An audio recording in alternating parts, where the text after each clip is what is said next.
Bird of Prey 5. Hail Karuga. Kapla. Kapla. I'm going to take this opportunity, however, to suggest that we all hail Karuga. That's all I'm saying. Forgive me, Doctor. I'm receiving a number of distress calls. I don't doubt it.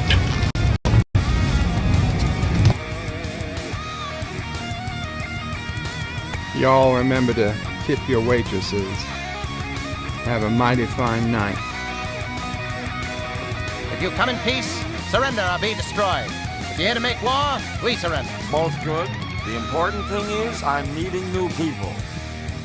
When the appointed hour arrives, the Marauders will deactivate their cloaking devices and begin transporting Klingon shock troops directly to the landing zone. Landing zone? Where? Tell me. Why not? Your feeble weapons will be useless against us. We will kill all your males and take your females to mate with. All right. Now the Federation's taking over, whether you like it or not. You people, you've been running this planet like a piecework factory. From now on, it's going to be under one roof. You're going to run it like a business. And that means you're going to make a profit. Look at these 3 words written larger than the rest, with a special pride never written before or since. Tall words, proudly saying, "We the people."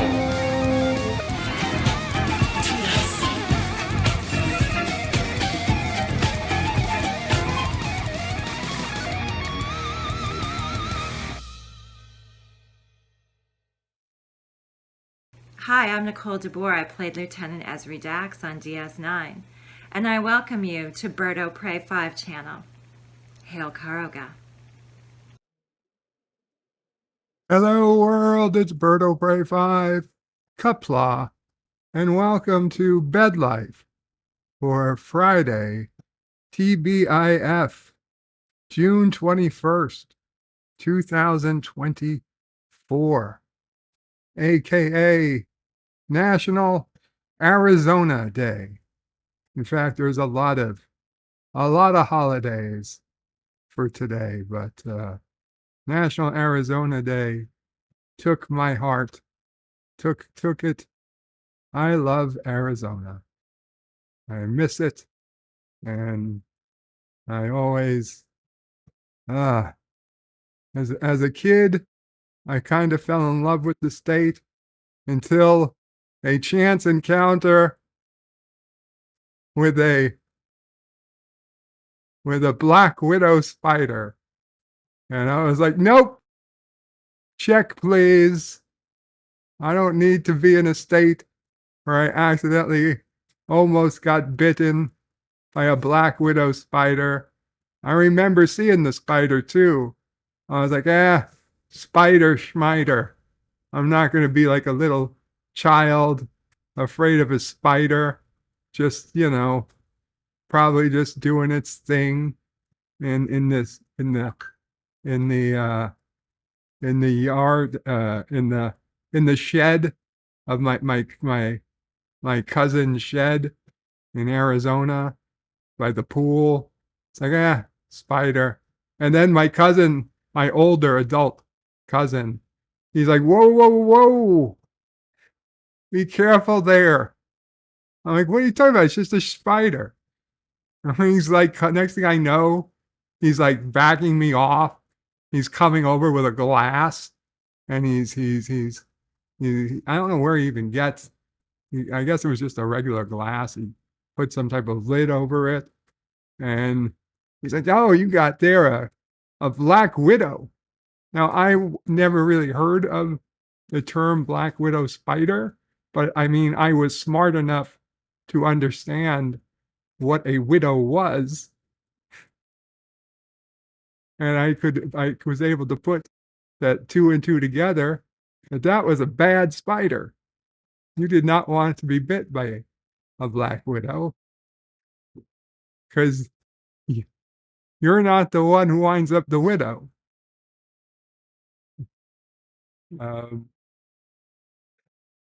Yeah, and it scared me because he was like freaked out by it. Now I didn't realize that he was not a native Arizonan. I mean, I guess I should have thought about that, but he was fairly new to Arizona at the time. And at the time, everybody was fairly new to Arizona, at least, as there were very few native Arizonans in Phoenix. Phoenix was a small fraction of the size it is today. I remember being there as a child. And I remember then going as a teenager or older teen for late, I don't know if it was 20. I was either 19 or 20, or maybe it was 21. I don't think. Wasn't much old past. No, I don't think it was. I certainly wasn't 21. I might have been 19. I might have been 20. I was there, and even then, Phoenix had grown tremendously, but was still not half as big as it is today. But man, it grew. Anyway, point being, had I not been scared off from Arizona by that black widow spider when I was like 8 or 9 or 10 years old, I would have probably been back a lot sooner. And maybe, who knows, a whole other life. Who really knows? But that spider, that was a life-changing spider encounter, all that way back in the day. Even like it was like he's like, oh, he's gonna put this in this bottle, and he's gonna let his kids take it to school. His kids were gonna take it to school to show the teachers. I'm thinking, part of me to this day, I don't understand, why would you show your teachers, first off, if it could really hurt somebody? I don't even think they would allow it in a school anymore. But being this was the 1980s or 1990s, nobody thought about, is this appropriate to bring to school? They bring it to school. But why would you bring to school a bug if it's so common? I guess, maybe it really isn't that common. I know, I realize now that black widow is nothing compared to a brown recluse, right? If you really, really want a spider to be afraid of, it's a brown recluse, let alone a black widow. Ideally, you would get bit by neither of them, but if you had to choose, I would take the black widow over the brown recluse, from what I've heard. John Araki with a 99-cent super poop super sticker. Thank you so much, John Araki. I appreciate that. Anyway. Oh, Arizona. We got so much to talk about Arizona coming up. Richie Poole, by the way, Arizona person, first in the chat with one alpaca, says Arizona. John Meyer says, I demand Arizona National Day. Well, we've got it, John Meyer. We've got it. Kapla. Not Ryan Johnson says, hello in Kapla. Hail Karoga. Hail Karoga. Outlaw Bill says, hail brother warrior Birdo Prey 5. All should hail Karoga. I am Arizonian. You are Outlaw Bill. Kapla. Mr. Londell's groovy movie, says Kapla. Kapla, Mr. Londell. Which is out of Texas, which is, kinda, well, it's next to New Mexico, but it's also borders Mexico, which also borders Arizona. So you're Arizona adjacent. Richie Poole says, hey, Outlaw Bill, fellow Arizonian. Captain Fandom Nerd says, hello and hail on Karoga. And thank you, Captain Fandom Nerd. And I see you posted here before you posted over there. Mike Richards says, greetings from Columbus, Ohio. Greetings, Mike Richards. Kapla. Mike Richards, the closest I've been to Columbus, Ohio is Dayton, Ohio. Well, I may have driven through Columbus, Ohio. I probably, and by I mean not me personally. This was before, this was before I became the official driver of my friends group.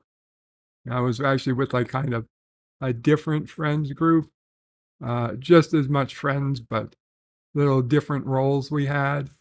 And in that, for whatever reason, in that group, I was not a driver. I was a passenger. You know, it was fine. It's different. You have different responsibilities, different things. I was not a happy passenger. I was a bitch. I would scream and cry, and I did not make it easy. But I'm telling you, these guys, they were never drinking. Okay, no, we wouldn't tolerate that. The driver, though, besides him never drinking, he would play loud music, and he would take risks that I was not comfortable with, and I made sure he knew it.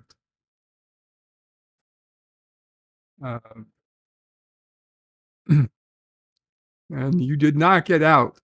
You did not get out of that van, because if you got out of that van, there was only a 50% chance you would be getting back in. Probably less for me.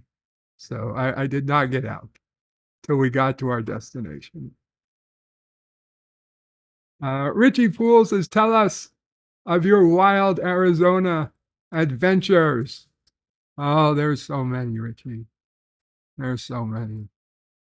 Hakeem says, Kapla Bird, I hope you're feeling well and keeping cool in this heat wave.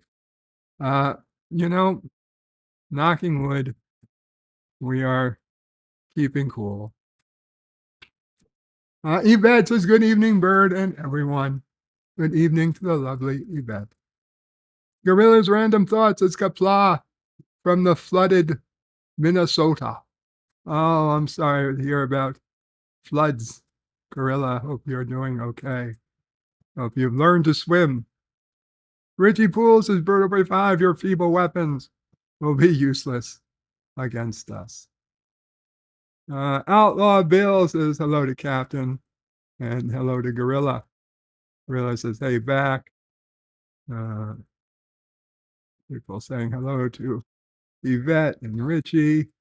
Richie Poole says, Arizona misses me. Oh, thank you, Richie. I miss Arizona. Mike Richards says, after biting Bird, the spider died horribly. No, I did not. Luckily, I did not get bit. FKHC 2005 says, hail. Hail FKHC 2005. Sci-Fi Sith Dan says, Kapla Bird, Kapla. Sci-Fi. Mike Richards says, Joe was bitten by a radioactive spider and became the great bird of Karoga. Richie Poole says, in Arizona, we eat black widow spiders for breakfast. Yeah. 47 Yorktown says, hello, young sir. Karogan flag. Hello, 47. And Mike Richards says, the Dayton Air and Space Museum is amazing. That's what I've heard. I actually did not get to go there. I went to Dayton for a friend's wedding, a college buddy's friend's wedding, and I almost ruined his wedding. Almost ruined his wedding. Almost came to physical blows with a wedding guest of his who I had never met before. But man, did he know how to push my buttons. Holy shit. Thinking back, the closest wedding, almost, I am embarrassed for myself, but I guess cooler heads established eventually, and it was a well done wedding at a pretty decent country club. Although, to be honest, I really can't imagine why anyone would ever pick Dayton as a wedding destination. I suspect that it must have had something to do with the bride's family, because it certainly didn't have anything to do with the grooms. That much I know.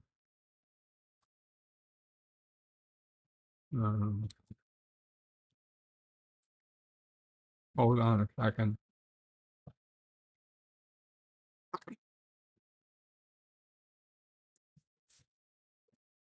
Sorry about that. I had to take a pill. Gorilla's Random Thoughts is a 26-mile detour tonight because of the effing interstate. Oh my God. And Stan Lee says, ooh, head to head with Salty again. Yeah.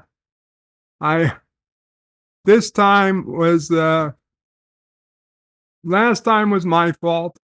This time we're going to put the blame on him because this is my usual time. Now, again, though, number one, I've always said you can't make plans around anyone else. And I streamed one time and I didn't know it was his streaming time. With his relatively new church life everyday things, and I didn't know if or when he was doing church life on any specific day now, and I needed to stream, so I streamed, and life goes on. Well, then today, when my surprise, when I was getting ready to start my normal stream at 4 p.m., and I see at 3:55. At 3:55, he went live. Well, I was there, because and let's face it, today he has the better title. I have Happy Arizona Day, and he has something about sexual immortality, not sexual immortality, sexual immorality. Oh my God, sexual immortality. That would be way more impressive. Of course, you tune in and you have a picture of him there, and that's clearly not sexual immortality. I probably don't want to think anything sexual with this old man behind a microphone, but whatever. Let him think of himself how he might. But yeah, if I wasn't busy, I guess I would be there too. But the show has to go on, and I wish him the best. Well, I wish him the second best. Let's be fair. I wish myself the best, and then then him. But yeah. Mike Richards says the guy almost got bird stomped. He almost did. Not Salty. The guy, he was trying to pick up on my date from the fucking wedding. Like, yo, bud, get the fuck out.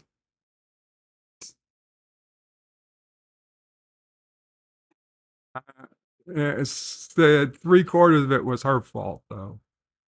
Although, probably more. Anyway. Anyway, but just to show how much of a fucking friend I was, granted, my group of friends, I assume they would have had my back, but they didn't want to start fighting in a wedding. But I flew home that morning because I could fucking see that the weather was going to get bad and we all needed to be home. We all needed to go to work Monday morning. So Sunday morning, I decided to fly home because you could tell there was going to be bad weather Sunday afternoon. And we were on the little planes. And, for a 6'4" guy who was 300 plus pounds at this time, a little plane is any plane that I can't stand up in and walk up and down the aisle. And so this was a commuter plane between, granted, it was a major New York City airport, but I don't know what the fuck airport we were flying into. But it wasn't a big airport we go to. This was not a 727. This was like an American Eagle jet that had one row of seats and 2 rows of seats. An aisle, 1 row, an aisle, and 2 rows. I had never been in a plane that small aside from the small island jumper plane in Hawaii, but that hadn't happened yet. So at this point in my life, I had never been in a smaller plane, not from an airport. It's a regional jet. Mama Prey, using her JetBlue knowledge, saying it was an RJ, a regional jet. So yeah, it was a jet, but it was barely a jet, and it was tiny, and it was 1 seat, and anyway.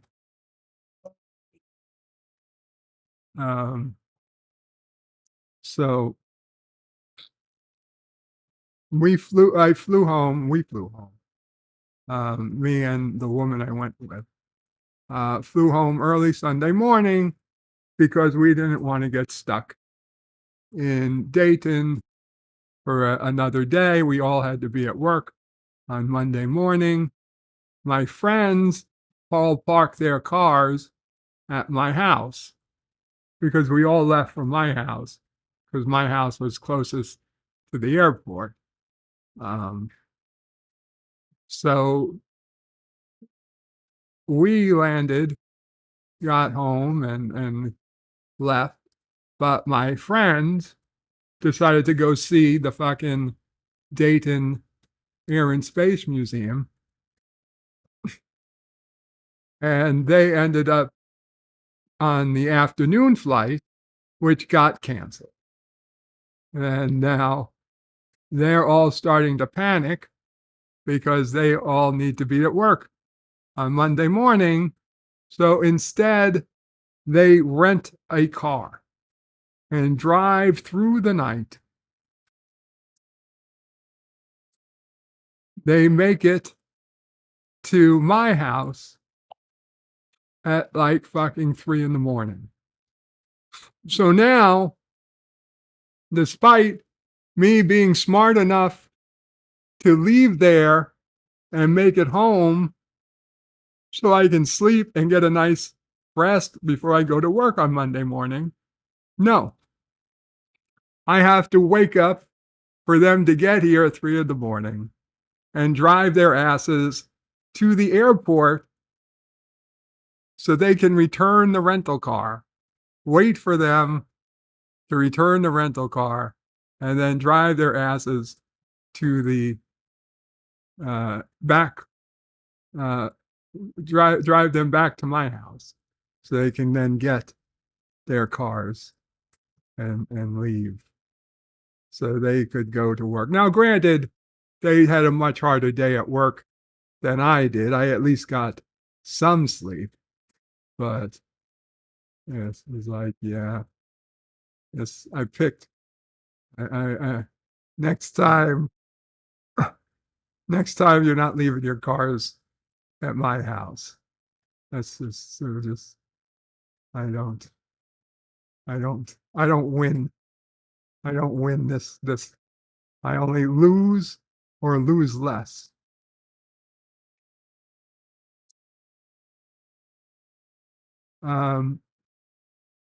Sentai Ranger Donnie, hashtag save the Power Rangers. Says, hello, Bird and all. Happy National Arizona Day. Hope everyone is well. Despite a Power Rangers alum's cancer diagnostic. His name is Justin Nimmo.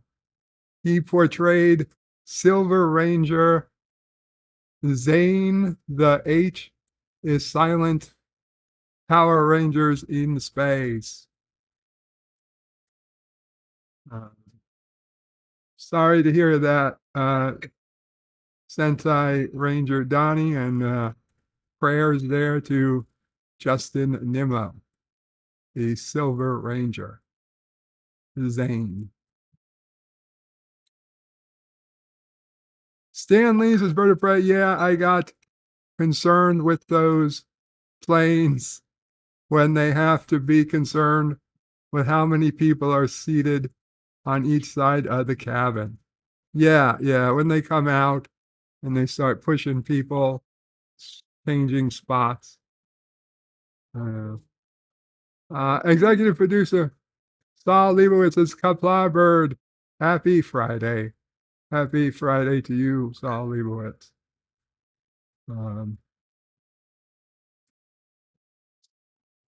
Sentai Ranger Donnie says, thank you, Bird. It means a lot.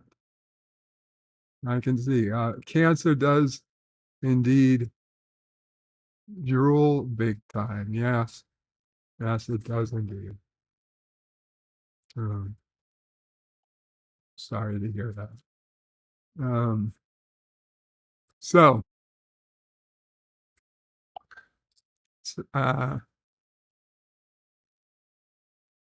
for Salty, I hope he is doing well. Unfortunately, I said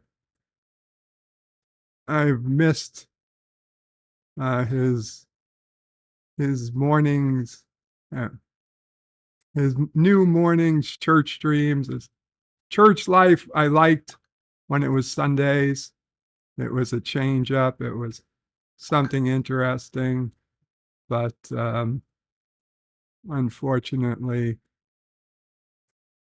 every day church life is really not quite for me. I'm not that religious a person, and it's just, you can tell it's, he's not there for it to be made fun of. I'm not trying to make fun of anybody's religion, but I need to be me, and I just don't think me being me is good for anyone in an environment where he's trying to be halfway serious about his religion. Okay, let's go ahead and let's check out today's holidays for June 21st on the National Today holiday calendar. International Yoga Day, which, I mean, let's face it, all guys enjoy looking at women doing a good yoga pose. I mean, I don't even know what one would call this. 1 foot on the ground, 1 foot overhead, maybe a swan, a fucking swan dive. I don't know. I mean, it doesn't even make sense that human body could turn in this shape. Like, what the hell is going on here? How is 1 foot facing forward? Like 1 foot is facing west and the other is facing north. I don't know. No, I guess up isn't north. Up is in space. It's not even on. It's not even the magnetic direction. That's impressive. It's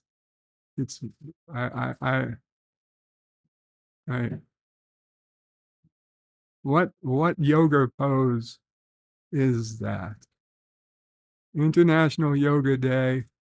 Take out your yoga mat and start exercising. I don't need to see a guy. I don't need to see a dude doing yoga. Okay. Hans Scott Scorpion.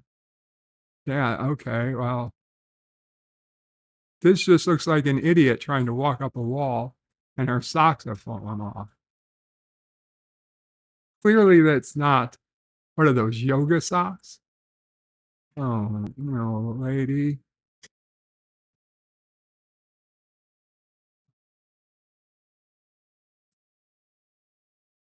Wounded peacock. What is the wounded peacock? I know what a peacock is. This has nothing to do with peacock. Are you on a green screen? The one-handed tree pose. What the fuck, dude? Hi, why are you looking at another dude? That's too much. Hello. Yoga instructors love this pose. Flexibility in your shoulders, hips, back, hamstrings. 5 very tough poses. And yet that's what I want to see. You saw that? 5 very attractive women all doing yoga together. So that's how yoga is done. You get all the attractive ladies and you put them together in a room and they naturally just start doing yoga. The idea of International Yoga Day was first proposed by Prime Minister Narendra Modi on September 27th, 2014, during his speech at the UN General Assembly, where a resolution was established June 21st as International Yoga Day, and it was introduced by India's ambassador, Osoke Kumar Mukherjee. The date of June 21st was chosen as the summer solstice day, the day where there is the most sun out of every other day of the year. Overall, it received support from 177 nations, the highest number of co-sponsors for any UN resolution proclaiming June 21st as International Yoga Day. On June 21st, 2015, nearly 36,000 people, including Prime Minister Modi and many other high-profile political figures from around the world, performed 21 asanas, yoga postures, for 35 minutes in New Delhi in what was the first International Yoga Day. The day has been celebrated around the globe ever since. Interesting.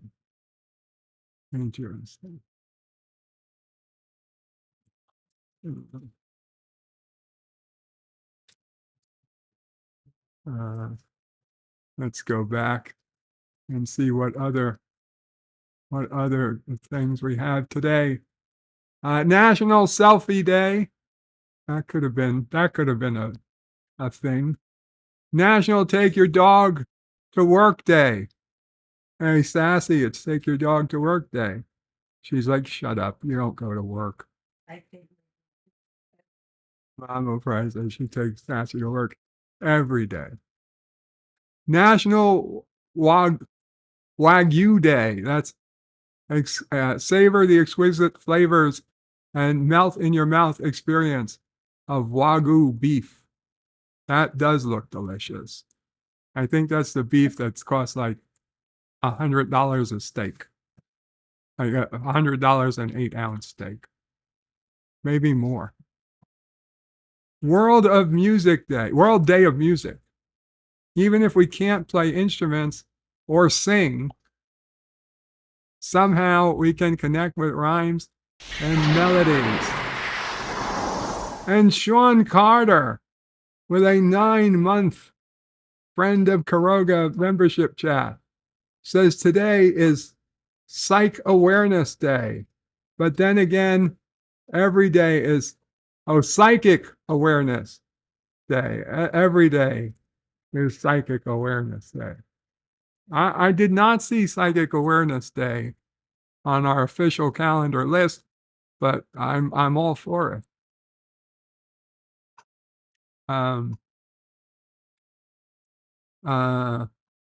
Andean New Year, some other New Years, Mayarara New Year, I don't know. Canada's National Indigenous Peoples Day. Go Skateboarding Day. Unleash your unleash your sporting side as we celebrate one of the most popular activities across the globe. Is skateboarding really one of the most popular activities? International Day of the celebration of the solstice. Get informed about solstice celebrations around the world with our detailed article. And we got another International Day of Yoga with another fine clip art image of a bunch of ladies doing yoga in the park. Martyrs Day in Togo. National Aboriginal Day. Learn about the contributions of the Indigenous people of Canada with our detailed article. Oh, I thought it was Aborigines, but it's the Aborigines of Canada. National Arizona Day. There it is. There it is. Whether you're a local or not, get ready to celebrate as we appreciate the beauty of Arizona. And to be specific, the natural beauty of Arizona is what won me over. National Cookie Dough Day. Indulge your cravings with some cookie dough on National Cookie Dough Day. National Day of the Gong. Ring a gong, ring a gong. It's the National Day of the Gong. I had no idea the gong had its own day. The National Day of the Indigenous People in Chile. Join us in celebration of this day in which honors the unique culture of Indigenous people. Now, do you think the Indigenous people of Chile dressed up a lot like North American indigenous people, or do you think somebody just got lazy when looking for a thumbnail and just said Indian? Yeah, North American Indian, same as a Chilean one. It's the National Daylight Appreciation Day. This is Mama Pray's favorite holiday. spend an extra hour outside on National Daylight Appreciation Day. Today's the day with the most sunlight we're ever going to have in the Northern Hemisphere. It's National Dog Party Day. There, Sassy.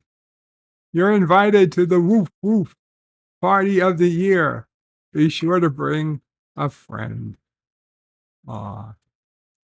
National Peaches and Cream Day.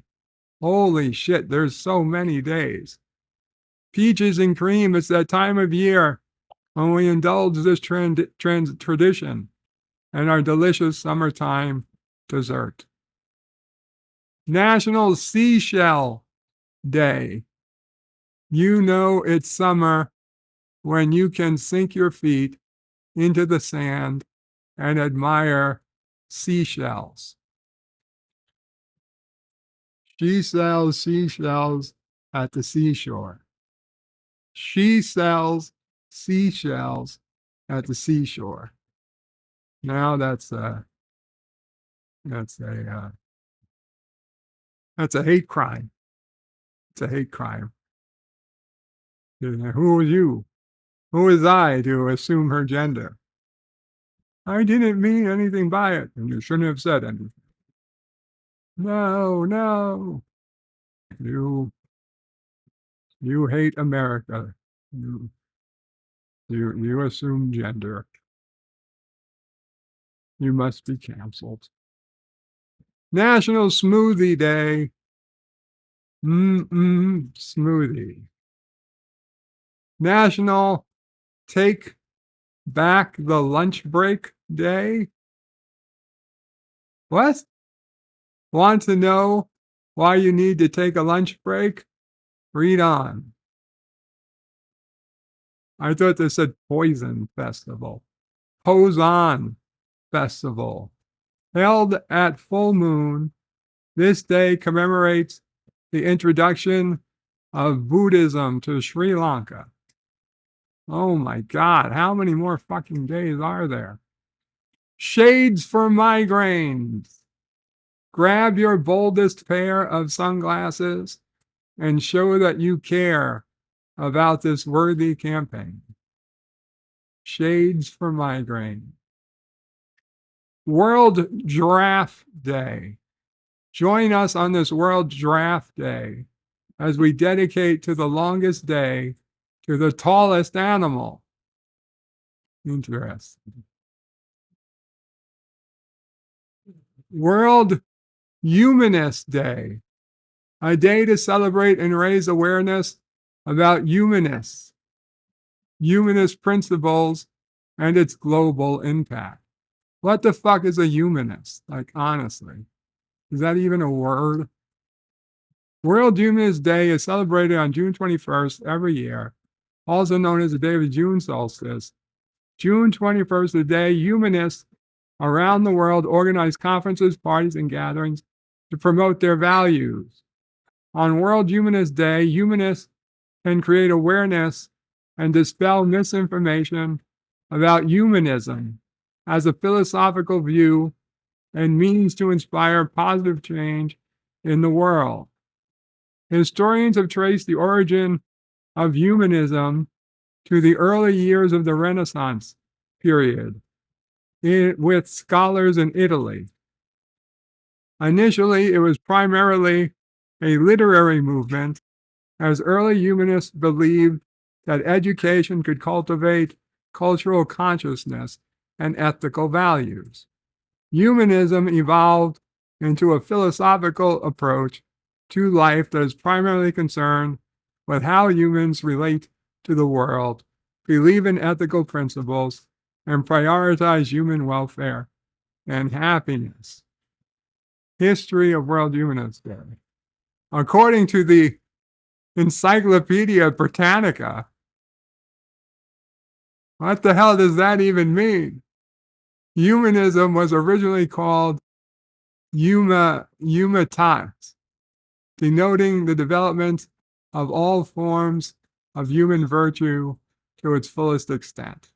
At its core, humanism is secular and demographic, It prioritizes the value of human and promotes rational thinking over religious dogma. Humanism's origins can be traced back to Italy in the late 14th century during the Renaissance's heyday. At its inception, humanism primarily focused on literary knowledge and linguistic skills, targeted the revival of classic learning techniques. The movement further spread to other parts of Europe in the mid-15th century and subsequently became massive intellectual movement by the 16th century. The modern meaning of humanism as its approach to life began in the mid-1800s when German historian George Voigt used the word to describe humankind-centered philosophy. World Humanist Day began in the U.S. in the 1980s when different local state chapters of the American Humanist Association, AHA, came together.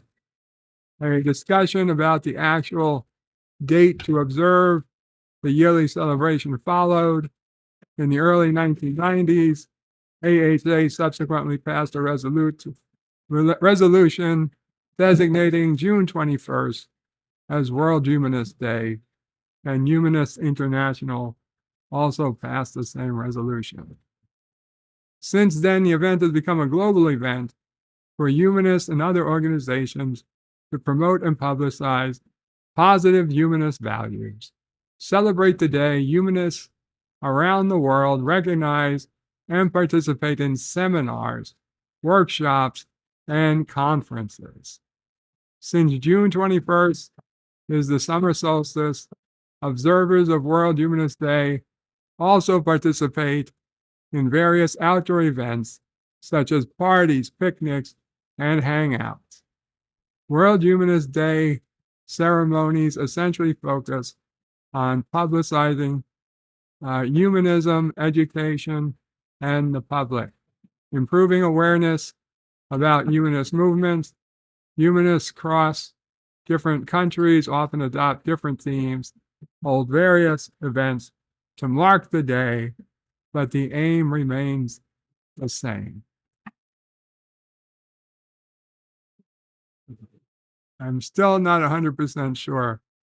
What are humanists known for? The early humanists of the Renaissance were intellectuals who focused on education. They founded schools, authored books to teach each other about their ideas. Modern humanists emphasize the importance of logical thinking, justice, benevolence, compassion, prudence, and mercy. What makes humanists unique? Humanism is an approach to life based on rational thinking and consciousness sense of common humanity. Humanists believe that practical moral values and ethical codes are based on human nature and experience rather than thinking alone. And finally, do humanists believe in God? Humanists do not believe in the existence of a God who commands humans to have certain beliefs or to live in a certain way. Rather, they believe in humans are capable of making choices and living by rational logic. In other words, what does God need with a starship? And so on. Okay. Well, World Humanist Day. World Hydrography Day. World Hydrography Day. Put on your diving gear and join hydrographers as they unravel the mysterious topography that's underwater. And last but not least, World Motorcycle Day. Become part of this enthusiastic activity and see how you develop a sense of freedom. I gotta say, it's a lot like Jeeping. You get in your Jeep and you drive anywhere over anything. You get in your motorcycle, get on your motorcycle, and you drive, and you're the highway. You just you and the highway, and those two tires are keeping you alive. And Jesus Christ, you're putting your life on the line. I can only imagine how it wakes you up, keeps you going. I don't think I was ever cut out to be a motorcycle driver, but I can certainly understand the freedom they must get from feeling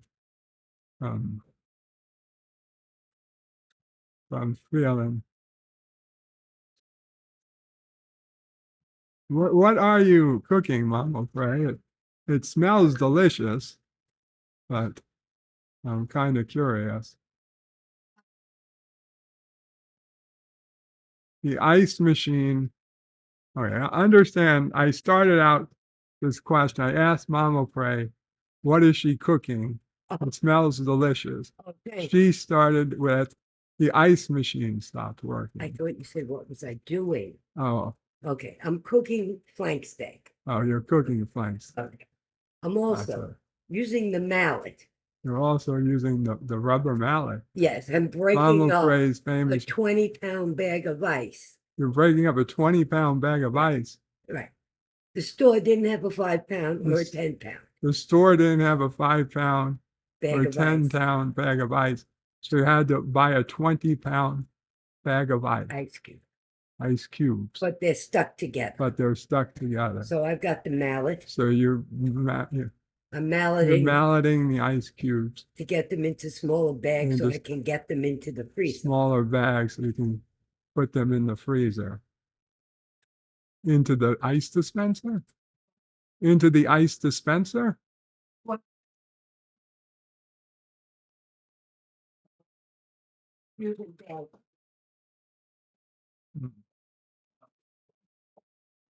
Okay, interesting.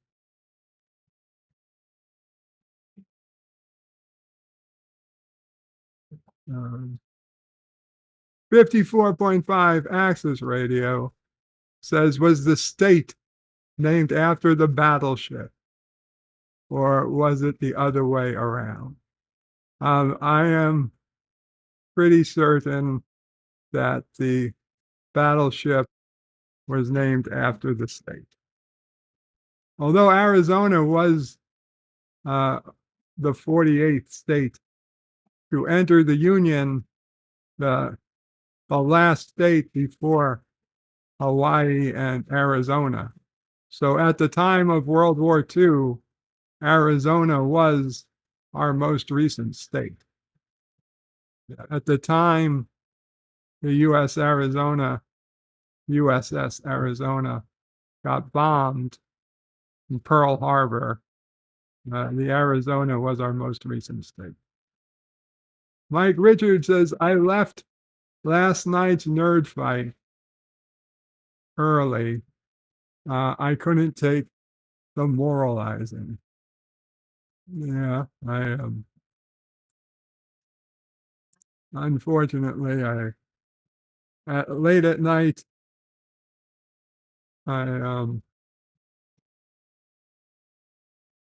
just busy, and I had not yet seen the 4th episode of The Boys, so I didn't want to be spoiled. Of course, now I have seen the 4 episodes of The Boys for season 4, and I spoilers, but no spoilers. Spoiler-free review for the first 4 episodes of The Boys of season 4. I'm hating it.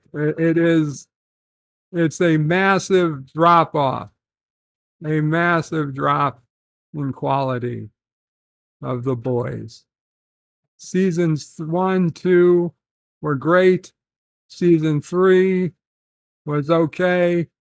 And season 4, we're now 4 episodes in, and it's just garbage. I'm sorry.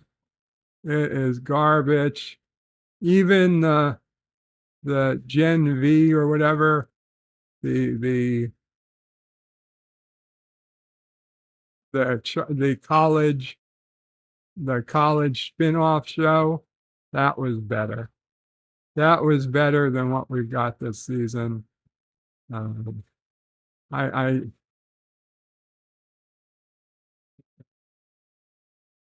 don't even know what the hell is going on anymore. I would say skip The Boys. It's been so long. It's been too long. I don't remember what's going on.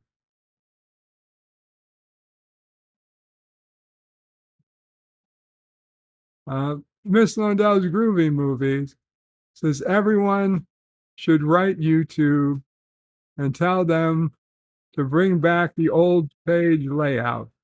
This new crap sucks. I don't have this new layout yet, I guess.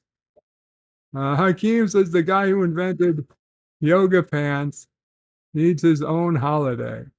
I'll grant you that. Yes, yoga pants holiday is a good thing. Eastland Burkholder says, hello all. Kapla Eastland Burkholder. And also says, Stanley, in Alaska, those small planes are how they get around most of the year. Yeah, well, I also don't live in Alaska.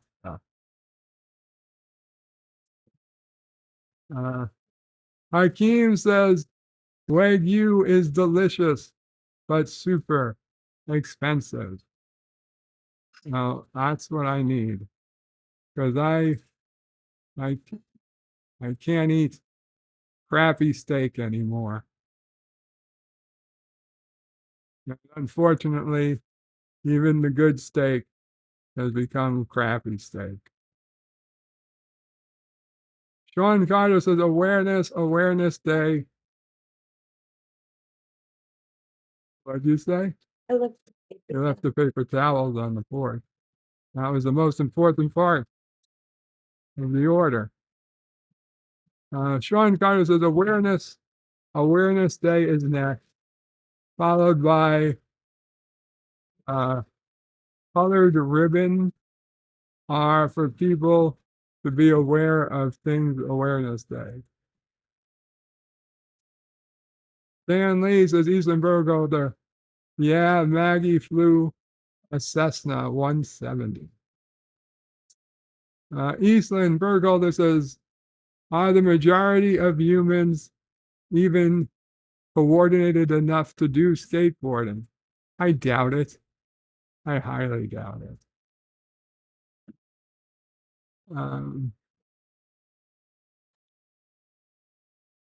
Sentai Ranger Donnie says also happy World Music Day. Where are you finding these days, Donnie? Eastern Burkholder says, I love the episode where her younger self asks why she leads a boring life.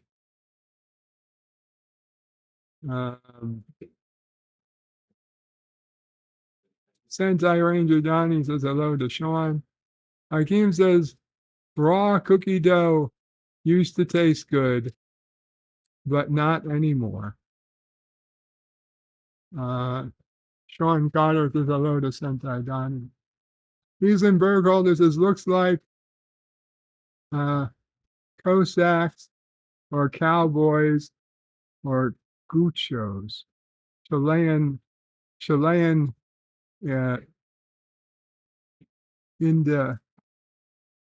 indigenous. Yeah, indigenous. Chilean indigenous. Evelyn Virgo, it is nice weather here.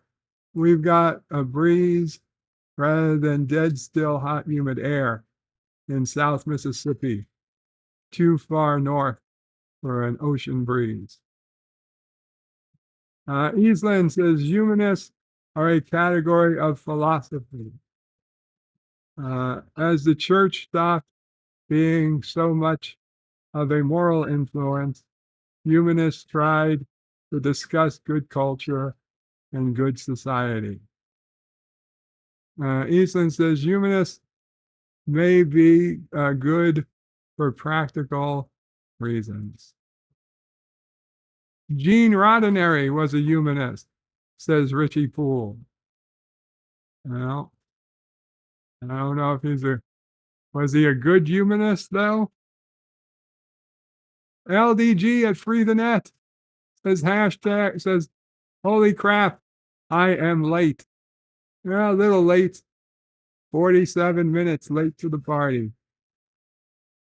Eastland says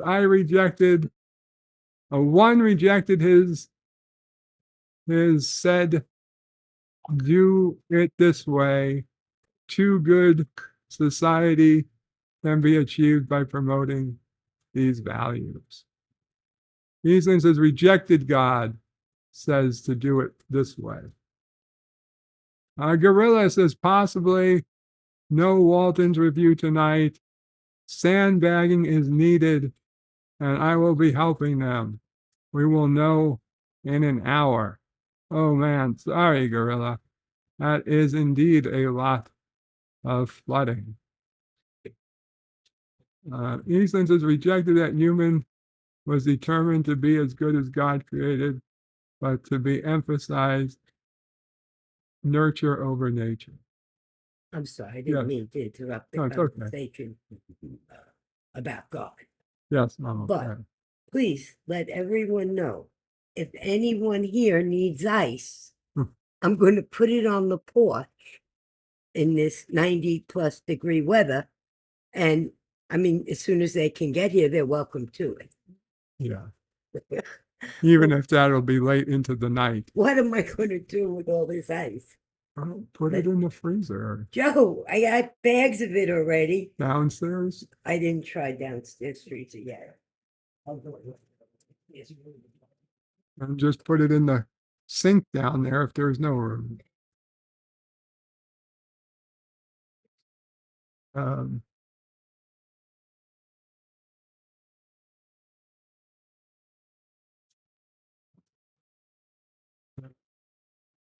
Eastland says hey to LDG and says some of the humanists who promoted do this for a better human and a better human culture were horrible people in real life. And Hakeem says, I agree. Steak doesn't taste as good like it did in the 2000s. For whatever fucking reason, almost no food tastes good like it did, especially meats. Especially meats. Richie Poole says, tell Mama Pray that by the time I get there, the ice will be water. Well, the thing is, Richie, by the time anybody got here, the ice, even the lovely Sherry, if she was listening tonight, and she is only, 15 or 20 minutes away, it would be water by the time she got here. If Admiral Teague is listening, he's only 15 or 20 minutes away. It would be water by the time he got here. It just, the way it is. It's hot. It's hot as a rock. It's hot as a phaser fired rock out there right now. So, yeah. I can't believe Mama Prey put in a 20-pound bag of ice for their, I don't know, Instacart or shipped shopper to deliver. Talk about something heavy. I guess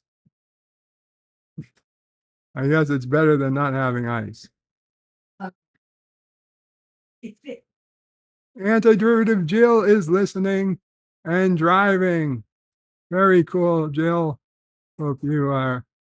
I was listening to your stream earlier, hoping you are driving safely.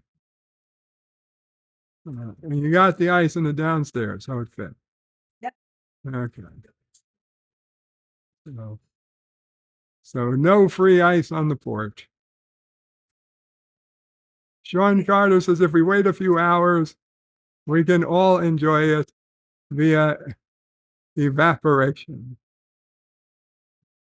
Richie Poole says hot as a Vulcan, as the saying goes. Hot as a Vulcan summer. I don't know. Sean Carter says steak is great for me, but I think we are a little different down here in Texas. Well, if you guys still get good steaks in Texas, let me know. That only adds to the, well, let's face it. I had to move. I'd rather go to Arizona, but, oh yeah, so Arizona.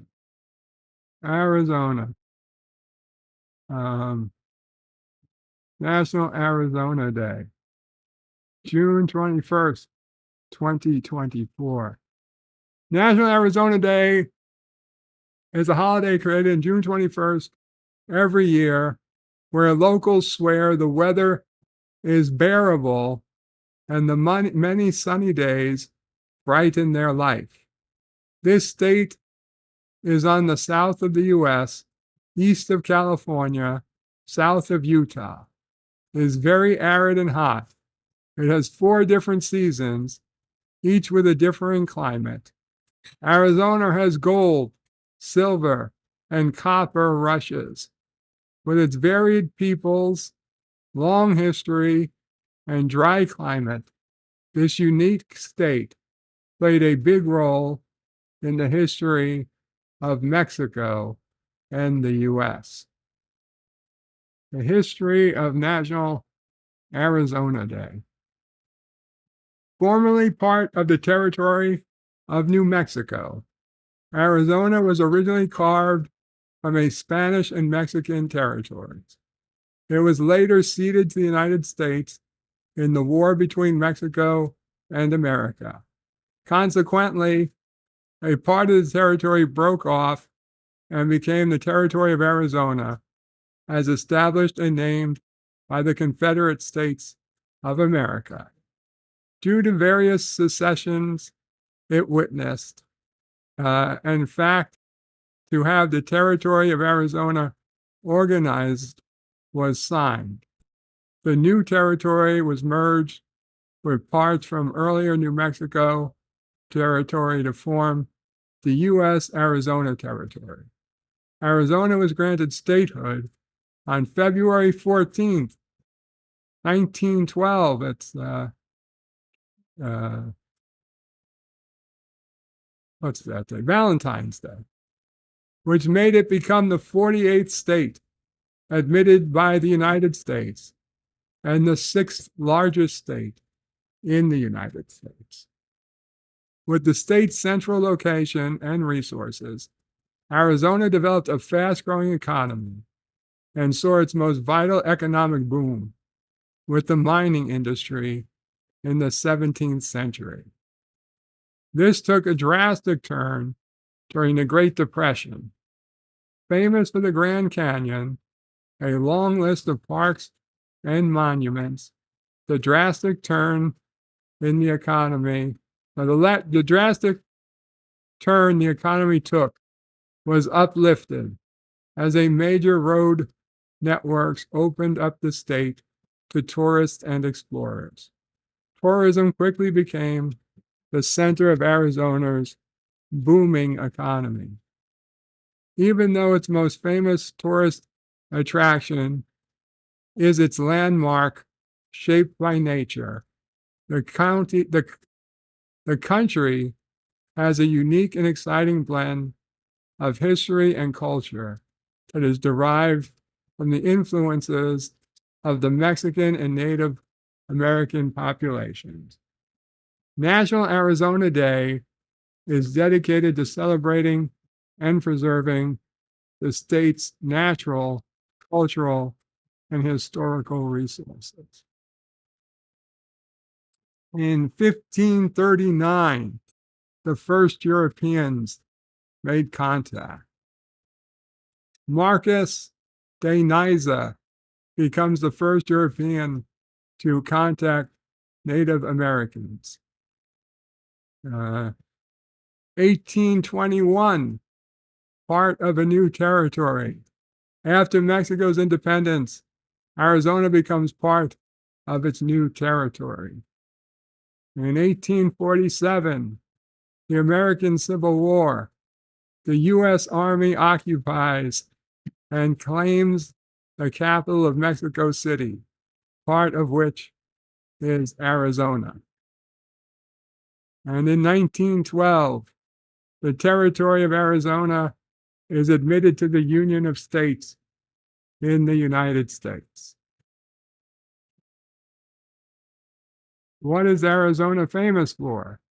Arizona is known for lots of things, but it's most famous for the climate and the Grand Canyon and Sedona, close there. What's the weather like in Arizona?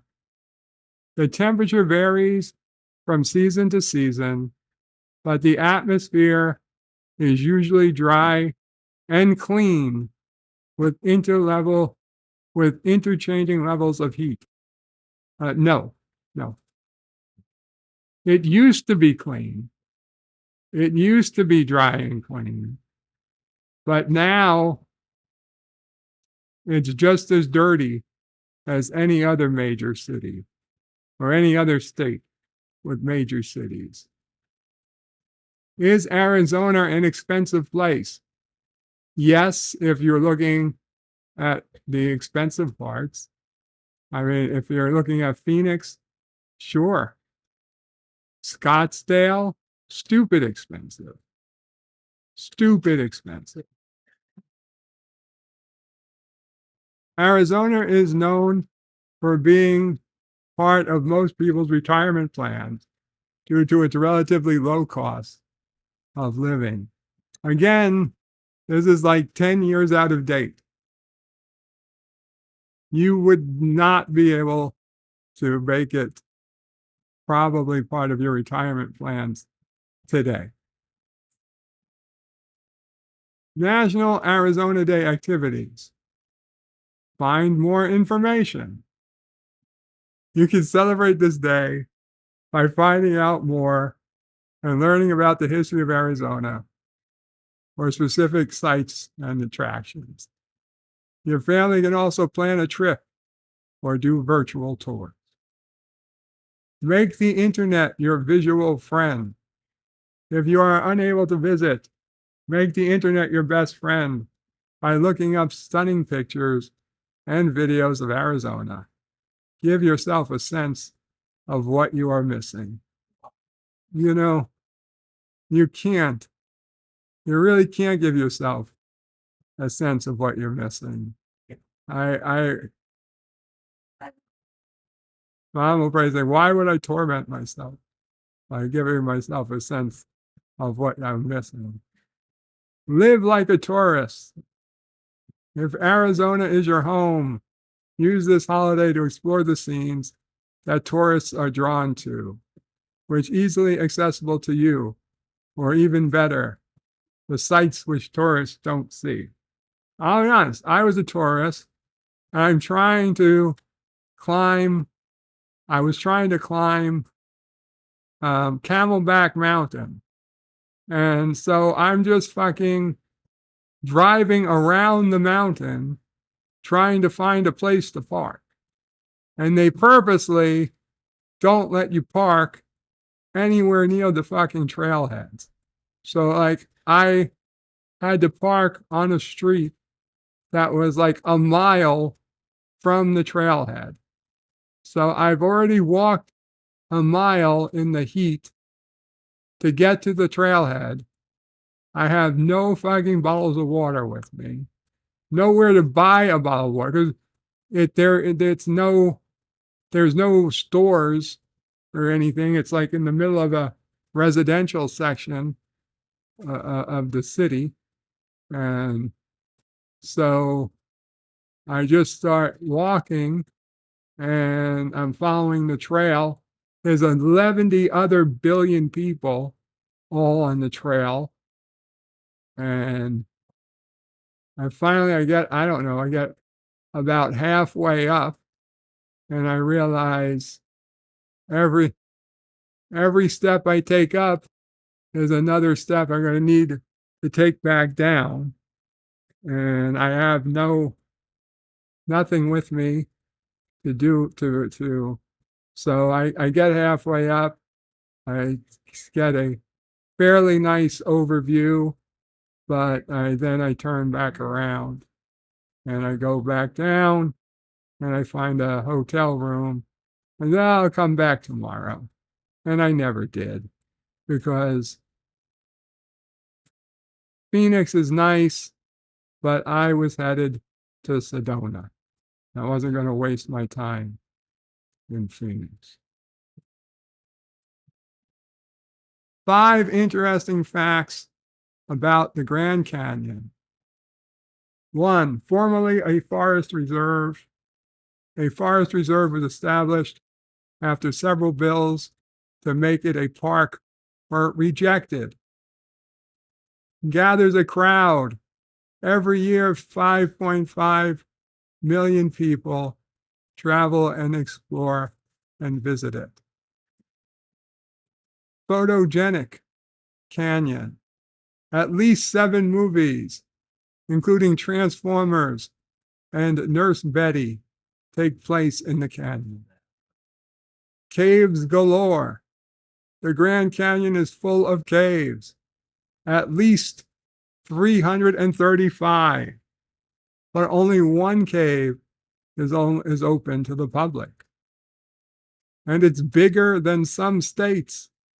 The park alone is 1,904 square miles, which is bigger than most states.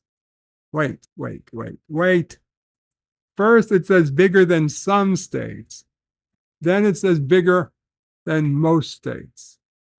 Is 1,904 square miles bigger than 25 of the 50 states. I mean, clearly, you've got your tiny states like Rhode Island, sure. But Connecticut? I mean, Connecticut is a pretty small state, but I mean, that's a lot of, I don't know. I feel like the math needs to be done.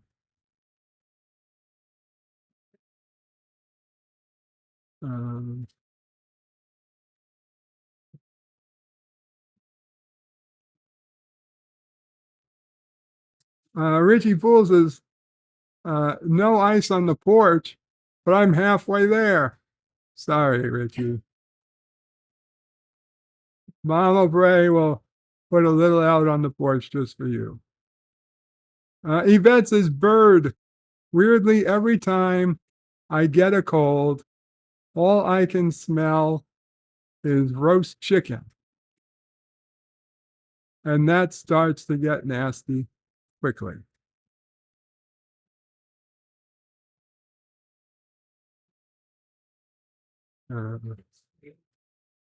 Mike Richards' Kurdistan stole all the good steak.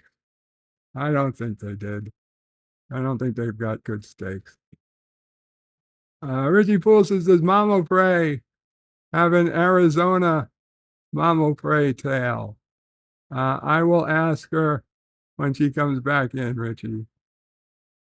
Richie Poole says, the Echo Canyon Trailhead parking lot is always full.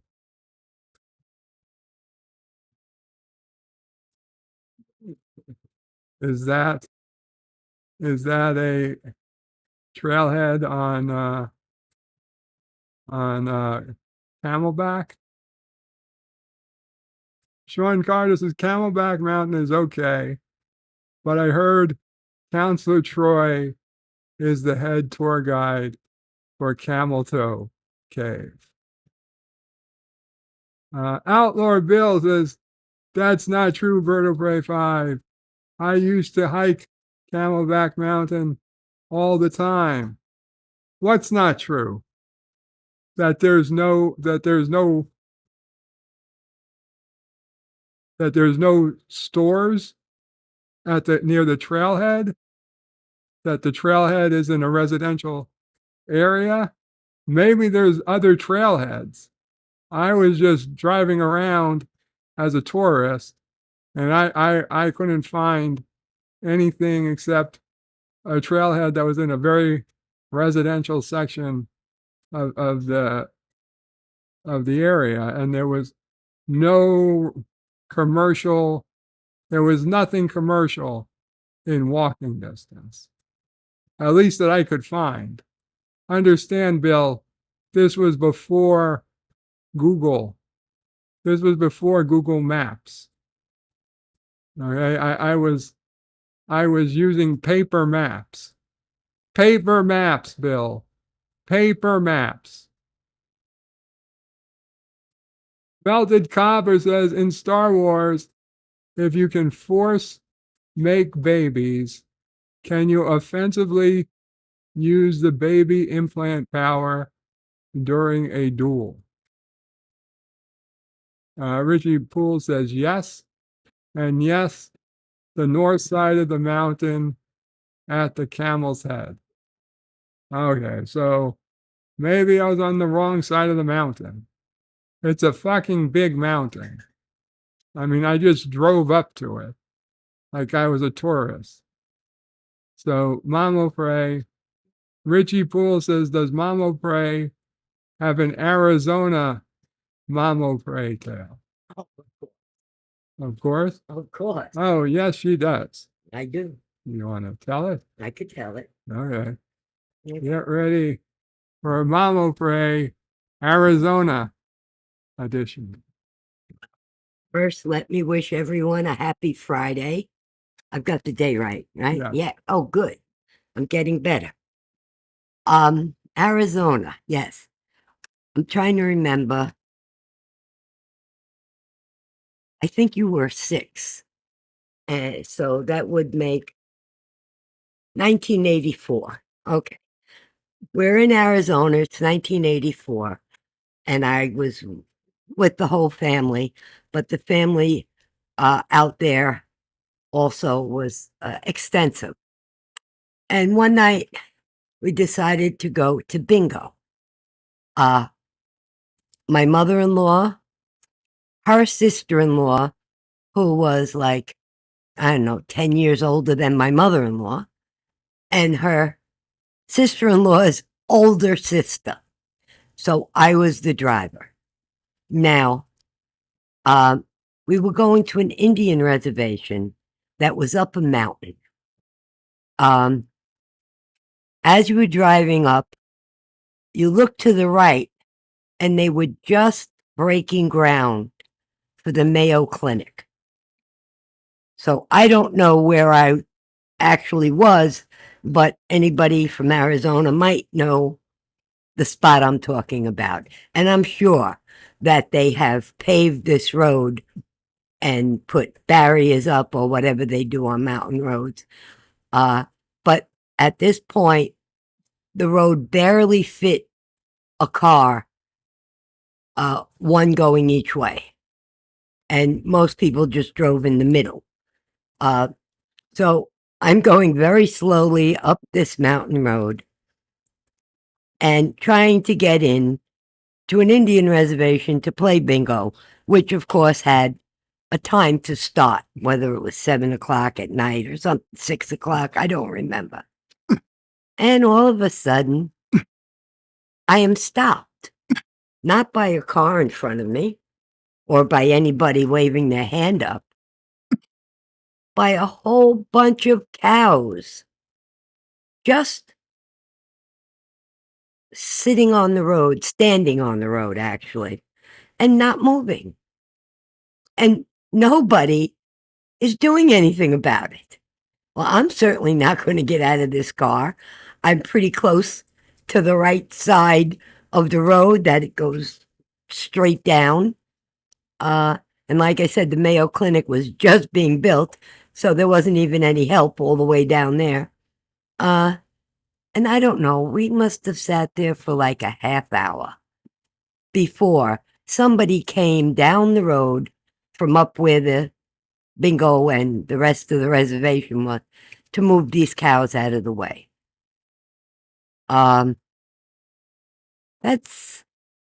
Anyway, I got there, didn't even win any money. Was very disappointed. Going back down, I was on the other side of the road, which wasn't a drop right next to me, so I felt a little better. That was my cow Arizona story. The other thing, I mean, I loved Arizona. We almost bought a house. We saw a house we wanted. It was in a development somewhere in Scottsdale. And for us coming from New York, the house seemed tremendous. And we were ready to put a deposit. But then we realized Dad O'Prey didn't have any way to make a living out there. And we couldn't afford both houses. So that went the way of everything else. I do remember a Mexican restaurant that I fell in love with. Of course, I don't remember the name of it, but I do remember it was on Thunderbird Road. And probably also in Scottsdale. But I really liked Arizona. I liked the parking lots when you went to shopping centers, that they left plenty of room between the spots that you could open your doors and get in and out. Where here in New York, you're lucky that the spot lines can fit your car, let alone try to open a door and get out of it with a car parked next to you. But yes, almost became, what is that, Arizonian? Mm-hmm. Yeah, Richie, that's my story. I probably have more, but I got to get back to cooking. Everybody have a good night. Thank you, Mama O'Prey. You're welcome. Yeah, things been a little different. I'd been in Arizona. Yeah, Florida was another possibility. That's another day's. A Mama O'Prey tale for another day. A Mama O'Prey tale for another day. How we almost became a Floridian family. Who knows? Could have been. Okay. Could have known LDG for a lot longer. I'm thinking about that one. Yes, we could have. Except we would have been on Merritt Island. That's true. It would have been on Merritt Island. And he not didn't not know where I Orlando. was a few Yeah. months back. That's true. Richie Poole says, yes, the north side of the mountain at the Camel's Head. Mike Richards says, we love Mama Pray 5. Oh, thank you, Mike. Outlaw Bill says, parking is good, but you have to always bring your own water. Bring your own water for the Camelback. Oh. Richie Poole says, any of the O'Prey clan still out here in Arizona? Well, yeah, there is. Extended family, but yes. And that's I kind of hung out with them when I was out there in the 2000s, and it was really kind of interesting how it was like a different half of the family, but they were very similar to, just how they were brought up. It was very similar. Yeah, Mama, right? Why did it feel so similar? Okay. Because those were Daddy's first cousins. Right. The Dad O'Prey's first cousin, who grew up across the street from Dad O'Prey in Brooklyn, and his parents and in Brooklyn. So they basically had the same upbringing, and they moved later as adults, more or less. Yeah, young adults, the teenagers, the mother and adults. Yeah. And so yeah, it was really cool. It was like I made it there for Sunday dinner, and it was like, oh, this could have been a Sunday dinner at my grandmother's in New York, and I gotta be honest, one of if not the very last trip that my grandma went on, Mama O'Prey, who died a couple of years ago in her 90s, 3 years ago. Well, she, my father, my uncle, and myself, we went to Arizona the year before I got sick, I believe.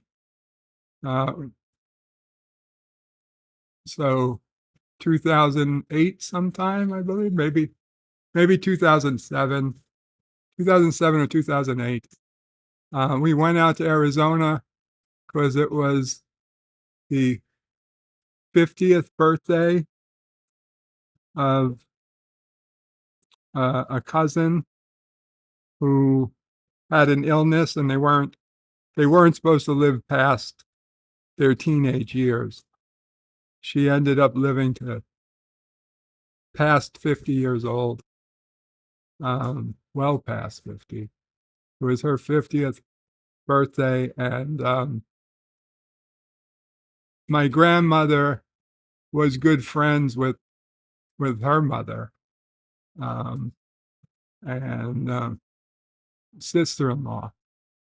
My grandmother was her sister-in-law, and when they lived in New York, she always spent time with my grandmother, and so she wanted to go out too and see her and I think they probably realized this was going to be the last time they would probably see each other, and it was.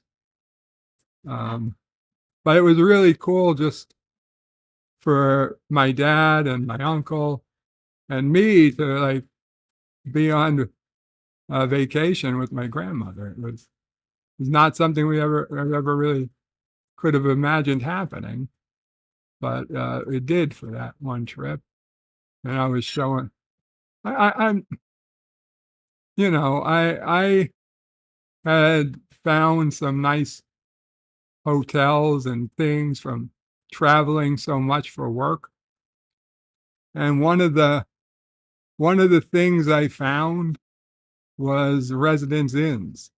And, okay, people say, oh, that's not a very fancy hotel. Well, I tell you what, for somebody who grew up like me, where our hotels were, quality inn, sleep inns or holiday inns that you would go to along the highway on your way down to Florida or something, or a giant fancy resort that you're going to as a destination. A Residence Inn is actually quite nice, because a Residence Inn is relatively inexpensive, not cheap, but doable, certainly for me at the time. And you get a full kitchen. You're not just renting a hotel room, you're basically renting an apartment. Even the cheapest room is a studio, but with a full kitchen. And we were able to do a suite. So we had two bedrooms and a living room, full kitchen.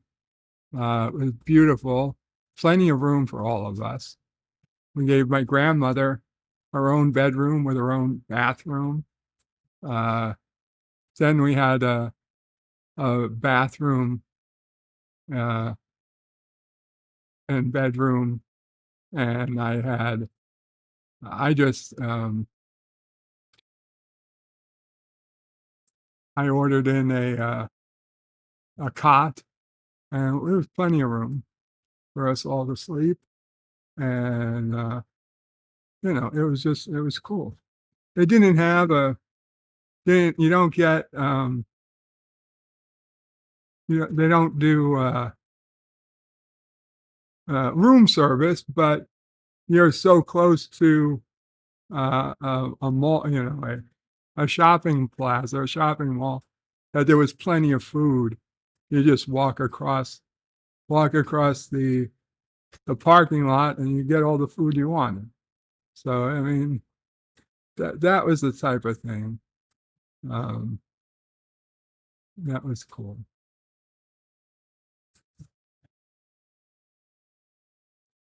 Outlaw Bill says, that's not true, Bert. I used to hike Camelback Mountain all the time.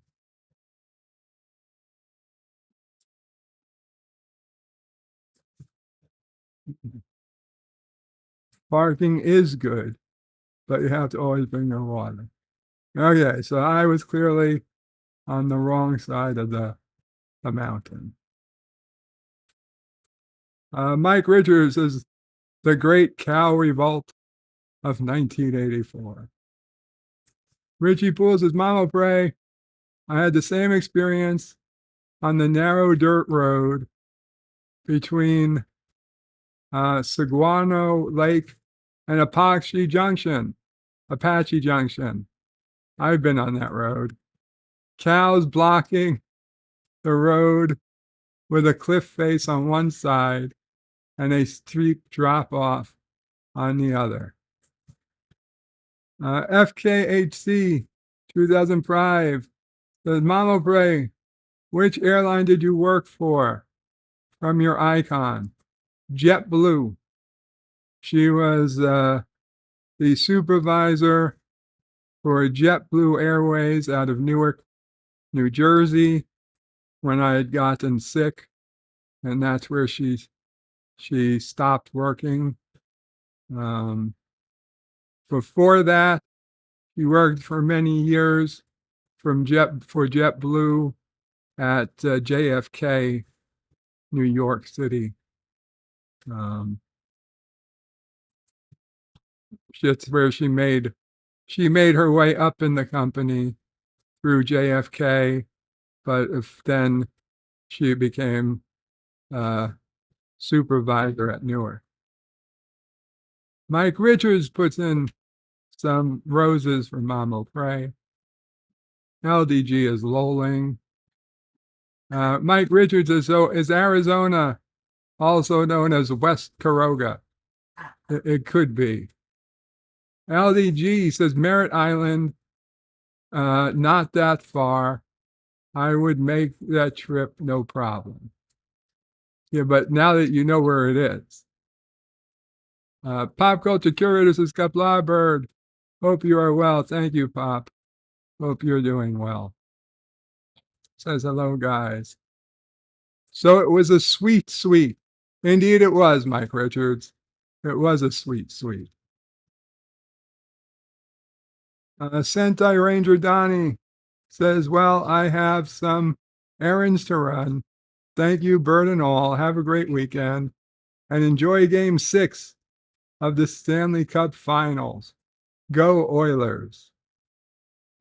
Congratulations to the Oilers, I guess. Not a hockey guy, but if you are, all the more power. Outlaw Bill says that is Carlos O'Brien's Mexican food restaurant, the one she was talking about. That is Carlos O'Brien's Mexican food restaurant, the one she was talking about. I don't think it was called that back in 1984, but it probably changed hands or names. I kind of think it was like just like one word name or something, but whatever, it was really good. You enjoyed it too. You and Diana fell asleep. Was that the restaurant? I said, let me at him. Yeah. Yeah, There were a lot of kids there. there were a lot of other kids there, and I didn't really play well with others. You know, that was the one grade I didn't get good in school was play well with others. And there was another kid there who also knew how to push my buttons. And, you know, he didn't know that I already had a history of biting people who lie and betray and try to, bully their way in front of people on the line, right? I mean, I get in trouble for someone else being a bully. What? Anyway, this kid, I had learned a bit. I learned about making the system work for me instead of against me. And I was laughing my ass off when he started screaming, let me at him, let me at him. And it's like, I don't know if his parents or somebody, some adult were literally holding him back because he just wanted to hit me. And I was an asshole. I probably deserved it, but I got him really, really pissed. Anyway, so where are we? Oh, why we fall in love with Arizona Day. History is beautiful. Let's bring it up. When learning about the history of something, there is bound to be new, exciting information. The state of Arizona has a truly rich history worth exploring. B, an opportunity to appreciate nature. The state of Arizona is truly among one of the best works of Mother Nature, for which we are thankful. Take time to enjoy it for yourself. And C, It connects a community. Arizona is home to a group of diverse people and cultures that come together to celebrate their shared rich heritage. They also open it to tourists for glimpses, become a part of history and natural beauty. And it is always June 21st. This year it was a Friday. Next year it'll be a Saturday, then a Sunday, then a Monday, and then a Wednesday, because it will again be a leap year. Funny. Funny how that works. Okay. Here we go. National Arizona Day. Now let's see what's in the news. I gotta reload. Oh no. Another shooting. Authorities confirm 11 shot, 3 dead, and 2 officers injured in a shooting outside an Arkansas grocery store.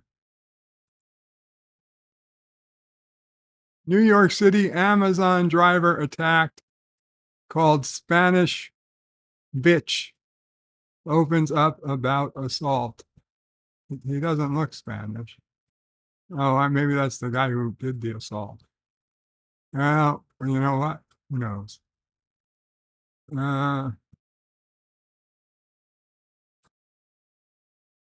NYC DOT to redesign major Staten Island roadway, remove a lane of traffic.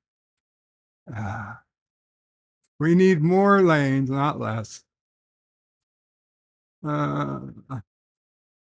Video rare decision by SCOTUS. Supreme Court decides cases related to guns for domestic abusers and more. Supreme Court upheld a law disarming domestic abusers. Supreme Court upholds a federal gun ban for those under domestic violence restraining orders. Okay.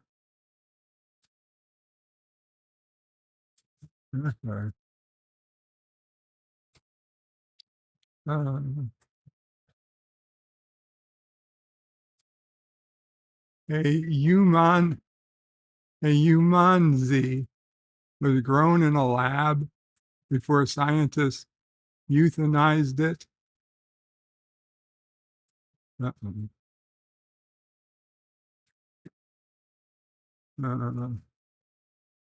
the hell?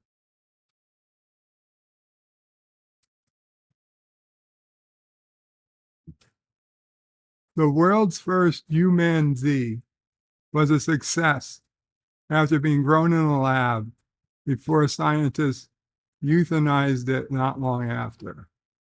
It's often thought that humans evolved from apes, but one group of scientists decided to take that and warp it by creating a hybrid species. The first Umanzi, instead of chimpanzee, was grown in a research center in the 1920s, but was allegedly euthanized shortly after surrounding ethical concerns. Cue everyone who ever wondered why they couldn't have thought about it any sooner. They began to consider the moral and ethical considerations. According to renowned evolutionary psychologist Gordon Gallup, the incident happened at a lab where he used to work. The so-called Umanzi was created in Florida, with scientists panicking after the experiment was a success. At this point, you might reasonably ask, why would anyone attempt such a thing?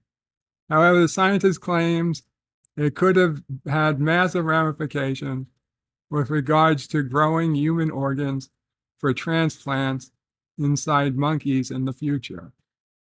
Not too long ago, a Spanish scientist claimed he had successfully grown the world's first human monkey hybrid in a laboratory in China. According to Juan Carlos Izipua Belmonte, the hybrid embryo was viable and could have been born had the process not been aborted. However, according to Gallup, the practice of slicing together humans with our primate relations isn't exactly new, as the process was attempted during the 20th century. Decades after the incident, Gallup told The Sun, one of the most interesting cases involved an attempt which was made back in the 1920s, and that was the first primate research center established in the U.S. Orange Park, Florida. They inseminated a female chimpanzee with human semen from an undisclosed donor, means one of the guys in the lab. And they claimed not only pregnancy occurred, but the pregnancy went full term and resulted in a live birth. But in a matter of days or a few weeks, they began to consider moral ethical considerations, and the infant was euthanized. For those of you who failed GCSE science, it means the scientist impregnated a monkey with human sperm. Not only that, but the hybrid child was born, and then they killed by the aforementioned scientists, who were terrified by what they had done. Gallup says the professor who told them he worked at the center until it moved to another university in Atlanta, Georgia, in 1930. Gordon Gallup is known for developing the self-recognition technique that proved primates can identify themselves in a mirror and therefore self-aware. While this sounds like bananas, scientists are still using monkey embryos in labs to study how organs are grown in labs. Some have even managed to grow old embryos outside the womb for up to 25 days. Sounds like some scientists are up to monkey business. Hey, that's crazy. Okay, well, that's just the next statement makes me really doubt the accuracy of this entire website.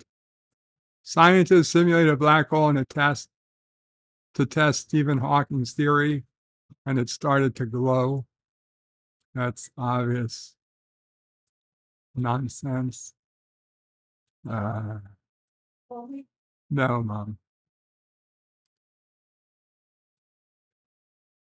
One man's desperate search for a wife as more than 1,000 Hajj pilgrims die in extreme heat. Astronauts stranded in space due to multiple issues with Boeing Starliner.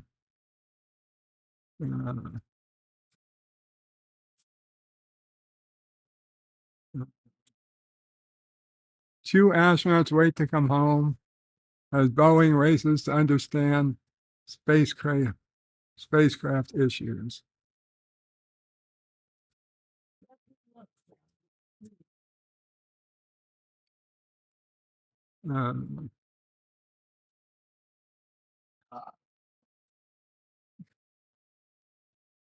Bitcoin slumps under 64K amid historic negative sentiment. What do we got? I'm more furious at young Sheldon's cancellation after Missy's actor's ending comment.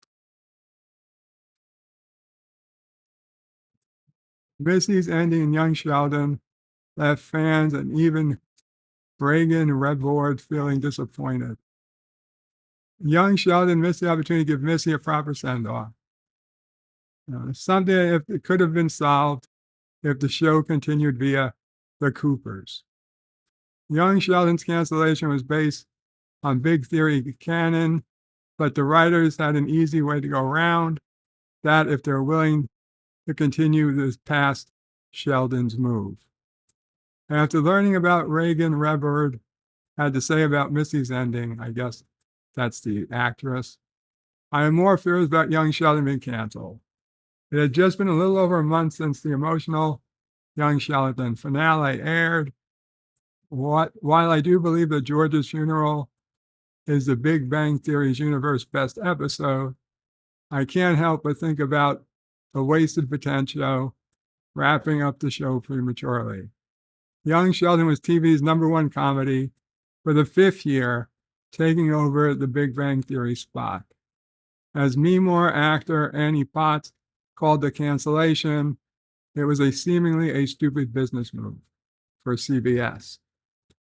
The reason for Young Sheldon's cancellation had nothing to do with ratings, but the Big Bang Theory canon. I know because I spearheaded Screen Rant's coverage of Big Bang Theory and Young Sheldon for years. Long before we had an established base of readers, I was writing about the shows, both for news and features. Naturally, I covered about the Young Sheldon finale with extra gusto, knowing it was the end of Sheldon's 17-year run on TV. Despite the title, however, I remain fully convinced CBS could have continued in the past the Boy Genius's exit.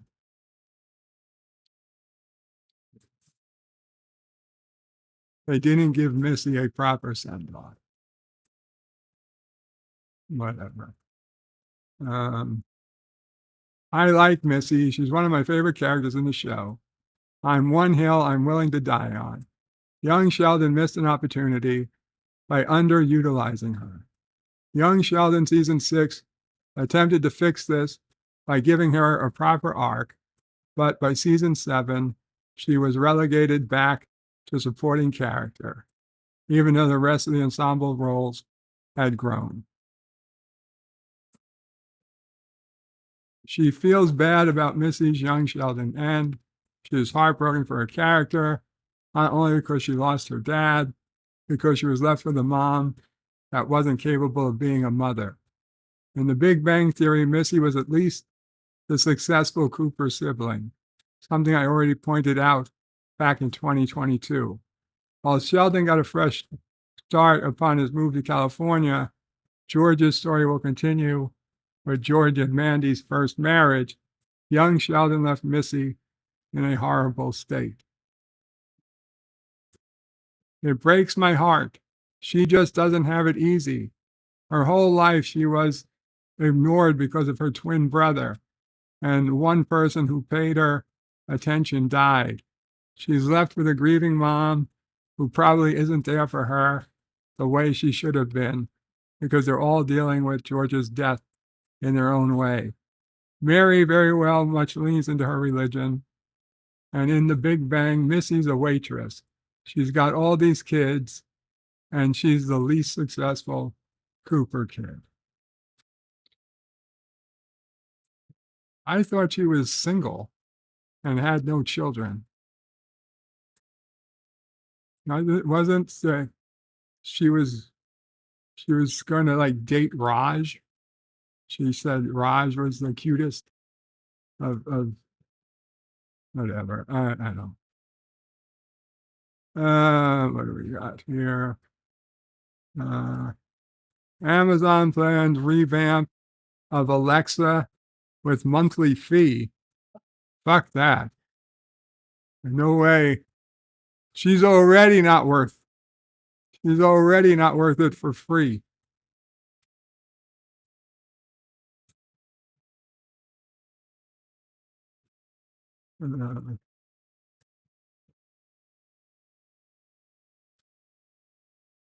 Let's see. What are they gonna? Amazon is planning a major revamp of its decade-old money-losing Alexa service to include a conversational generative AI with 2 tiers of service, and has considered a monthly fee of around $5 to access the superior version. according to direct knowledge, people with direct knowledge of the company's plans. Known internally as banyan, a reference to spalling ficus trees, the project would represent, banyan trees, yeah, would represent the first major overhaul of the voice assistant since it was introduced in 2014. Along with the Echo line of speakers, Amazon has dubbed the new assistant Remarkable Alexa. The sources include 8 current and former employees who worked on Alexa and who spoke on the condition of anonymity because they were not authorized to discuss confidential projects. Amazon has pushed workers towards a deadline of August to prepare the newest version of Alexa, 3 people said, noting that CEO Andy Jassy has taken a personal interest in seeing Alexa reinvigorated. In April letter to shareholders, Jassy promised a more intelligent, capable Alexa without providing additional details. The company's plans for Alexa, including pricing and release dates, could be altered or canceled depending on progress of Project Banyan, people cautioned. We already have integrated generative AI into different components of Alexa. We are working hard on implementation at scale. In over 500 million ambient Alexa-enabled devices already in homes around the world to enable even more proactive, personal, and trusted assistance for our customers, said Amazon spokeswoman in a statement. The service, which provides spoken answers to user queries like weather, can serve as a hub to control home appliances, was a pet project of Amazon founder Jeff Bezos, who envisioned a technology that could emulate the fictional voice computer portrayed on television Star Trek series. There it is. I knew it was. See? That's what Jeff Bezos wanted. And that's what the original Alexa was about. And that's why the first word you could change it to was computer. Computer. And it was wonderful. That was the whole reason I bought Alexa. And I tell you, that Alexa, so much better. Fuck you. Shut up. That Alexa, so much better than the one we have now. Like literally, Alexa got dumber over time. She can't do all the things she used to do. Those were simple things. Alexa, no. Or tell her name, count down from any number, and she would do it. Count to this, spin 100 dice, and she would read off the numbers. Now, tell a joke. Yeah. Now it's like, that's too many numbers. Do you want me to open the app? No, I don't want you to fucking open an app. I want you to do it. Your voice. Just now I tell her to sing a song and she wants to fucking play a song. Saying, no, I want you to sing the song. And she's like, no, I can play a song if you want to, connect your fucking library. No. Fucking God. They really think they're going to be able to charge me per month? Fuck you. No way. It's already. I asked for this, and she's like, do you know you can start your day by ordering fucking nachos? Do you want us to order you nachos? No, I don't want you to fucking order me nachos. I asked what the temperature is. Why are you fucking trying to make me buy nachos? Why would anybody pay for this?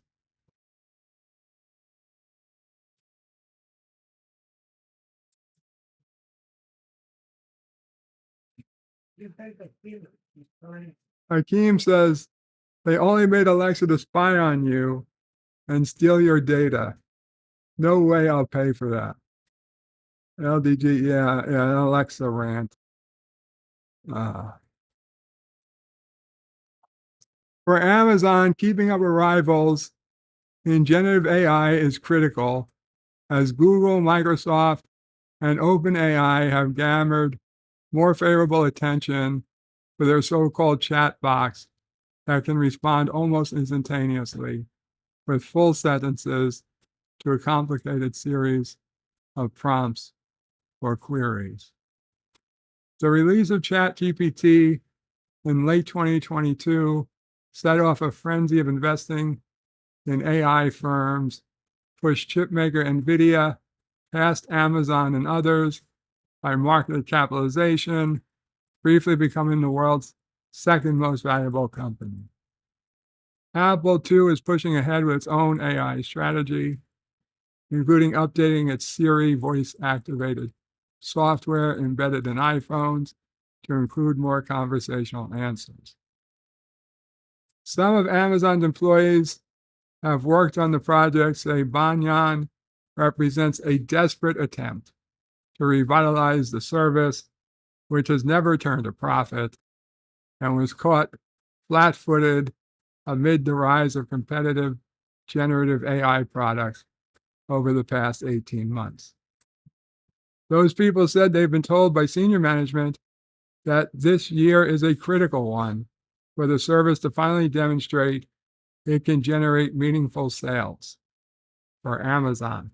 A problem is you're selling shit products. Okay, that's your problem, Amazon. You've ruined your service by letting idiots sell garbage, and now you can't trust you. I can't trust. You used to be the most trusted name. Can't trust you now.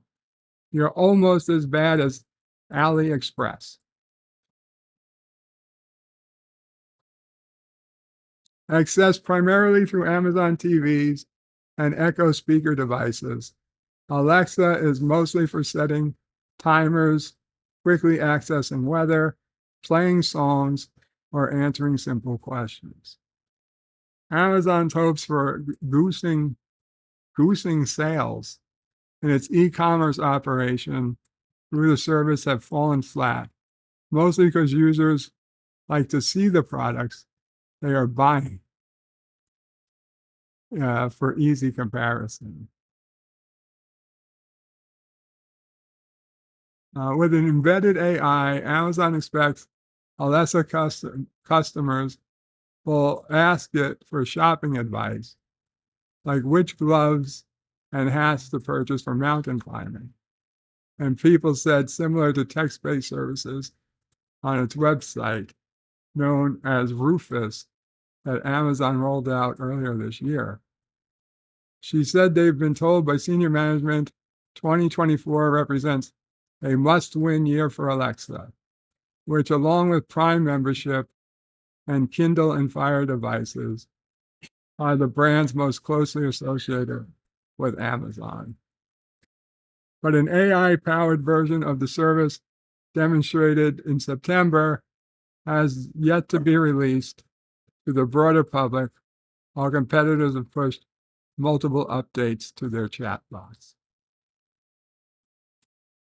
In the demonstration, Alexa lost its robotic tone and answered questions like the start time for a football game.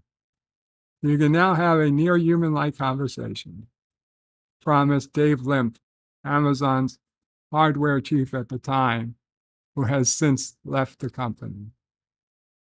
Amazon is working to replace what it refers to internally as Classic Alexa, the current free version, with an AI-powered one, and yet another tier that uses more powerful AI software for more complicated queries and prompts that would have to pay at least $5 a month. Amazon is also considered a roughly $10 a month price. There is no tie-in with Amazon's $139 per year Prime membership being considered. As envisioned, the paid version could perform the intricate tasks such as composing a brief email, sending it, and ordering dinner for delivery from Uber Eats, all from a single prompt. Some people said it could eliminate the need to repeatedly say the name during the conversation with the software to offer more personalization, he said.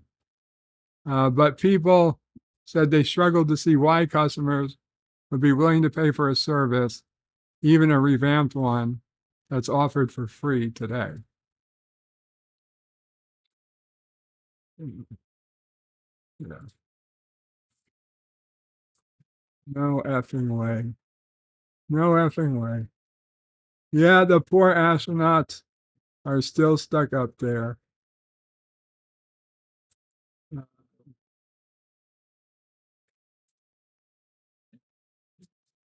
Mike Richards says, I'm glad moved her to another room.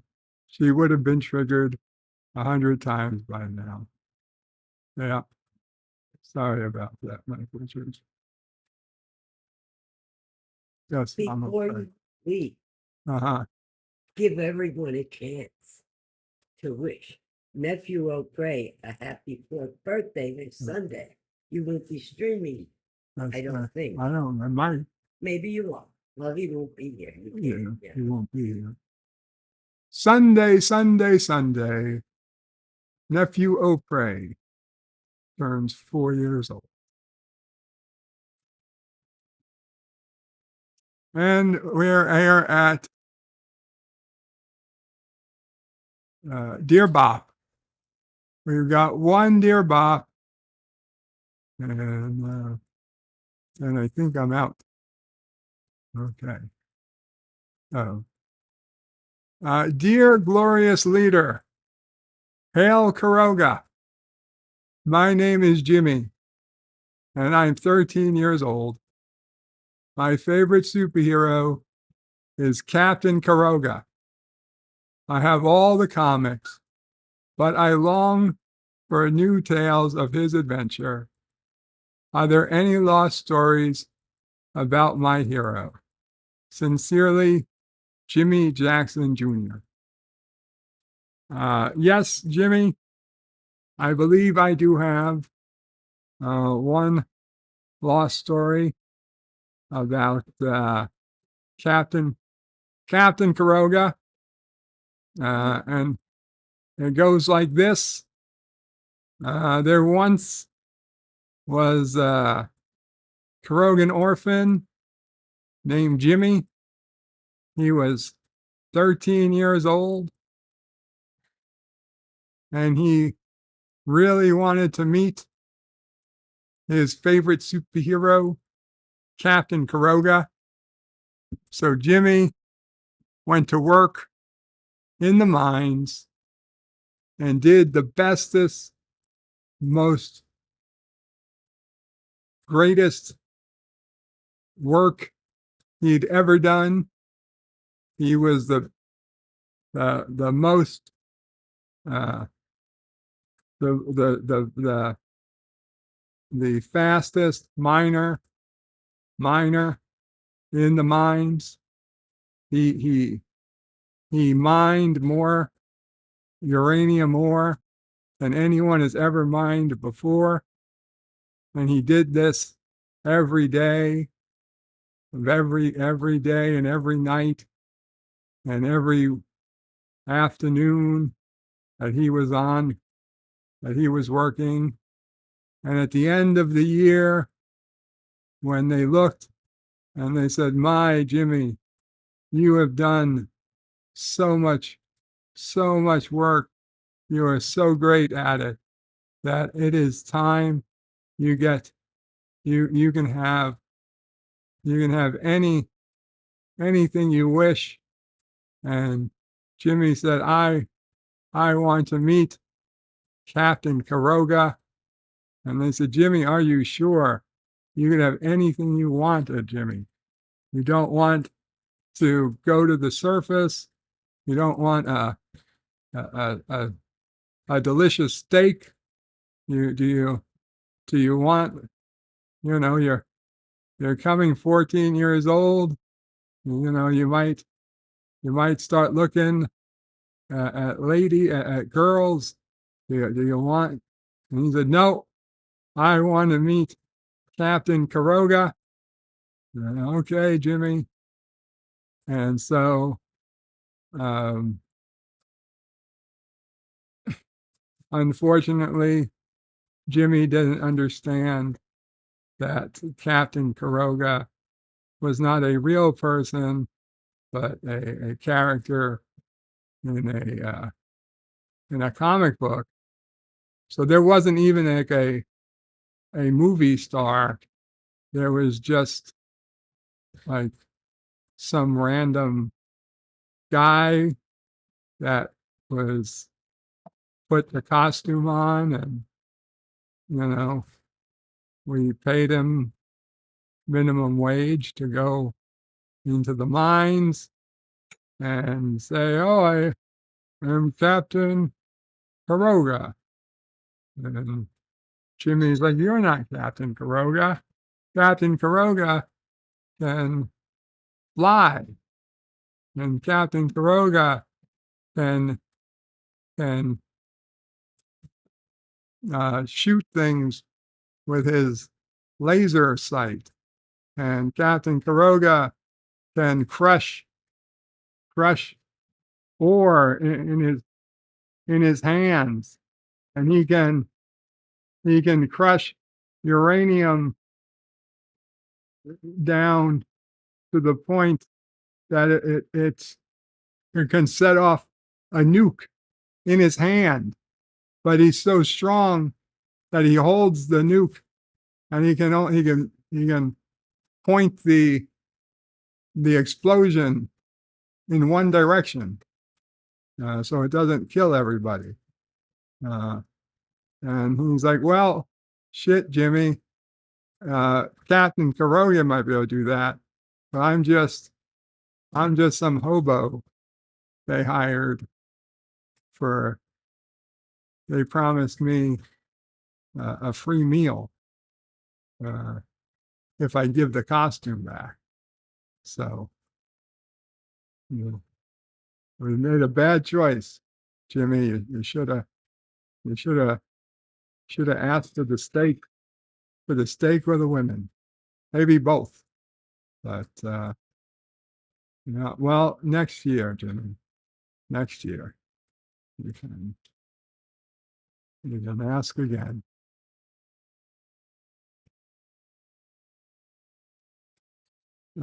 Arabic Sander says, happy birthday, nephew Opray.